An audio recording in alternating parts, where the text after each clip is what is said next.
Let's flip over to some spooky matchup. Marcus, give us your 5 spooky matchups. Yeah, my 5 spooky matchup starts with Raheem Mostert against the Chiefs in Frankfurt, Germany. You know, Germany was the home of the brothers Grimm. KC's run defense has been a big bad wolf this season. What big defensive tackles you have there, Grandma? All the better to give up just 2 rushing touchdowns this season, my dear.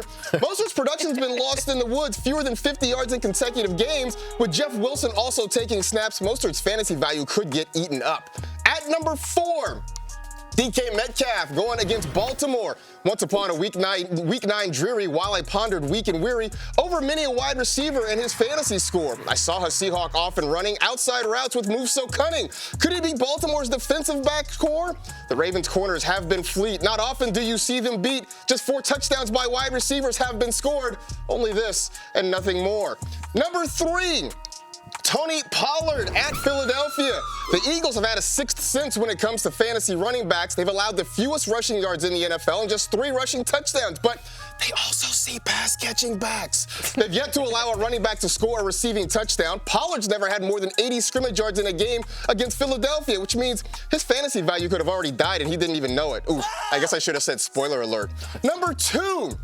Devonte Smith against Dallas. In the 1950s, Chester County outside of Philadelphia had to deal with the blob. In 2023, Devonte Smith and the Philly receivers will have to deal with the bland. Deron Bland has been swallowing opposing wideouts whole, 3rd in the league in passes defensed, 2nd in interceptions with a league-high 3 pick-sixes. Now, it seems like nothing can slow down A.J. Brown these days, but Smith might need to be a little bit more wary. And at number 1, oh no, Keenan Allen against the Jets. Sauce Gardner has been targeted on just 11% of snaps when in primary coverage. He's given up 20 catches for 163 yards all year. Look, now Allen's been steady this season, but Gardner's killed more wideout hopes than Patrick Bateman. Word to the wise, Keenan, if Gardner starts giving you reviews of Huey Lewis and the News albums, run far away.